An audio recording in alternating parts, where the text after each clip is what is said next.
নমস্কার, আমি সৌমেন। আমি আজকে আবার চলে এসেছিলাম শাহাপুর। দেখুন, প্যারাডাইসের কথা আমি আগের দিন বলেছি। একথা সত্যি, প্যারাডাইস এখানে প্রচুর পরিমাণে এবছর আছে। অ্যাক্টিভিটিটা অনেক বেশি, খিসমার মতো নয়, কিন্তু তবুও আছে। আগের বছর যেমন খুব রেয়ার দেখতে পাওয়া গেছিলো, অনেকটা ভিতরে ছিল, সামনের দিকে একটা নেস্ট ছিল, বাট এবার অনেকটাই অ্যাক্টিভিটিটা বেশি দেখতে পাচ্ছি। এমন কোনো মানে নেই যে আপনাকে ভোরবেলাতেই আসতে হবে কিংবা বিকালবেলায়, আপনি যে কোনো সময় আসতে পারেন, ওদের অ্যাক্টিভিটি দেখতে পাবেন।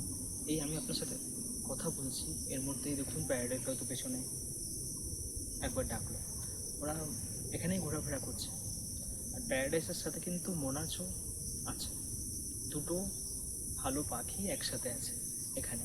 তো আপনারা চাইলে আসতেই পারেন, ছবি ভিডিও করতে পারেন। আর খেয়াল রাখবেন জায়গাটার জন্য একটু নষ্ট না হয়। সাথে করে জলের বোতল আনুন, খাবার দাবার নিয়ে আসুন, সেগুলো খাওয়া দাওয়া করে আবার নিজেদের মতো করে নিয়ে গিয়ে একটা ডাস্টবিনে ফেলুন। প্লিজ এখানে ফেলবেন না, ময়লা করবেন না। আর আর কি, আর সেরকম কিছু তো আমি এখনও আর দেখলাম না।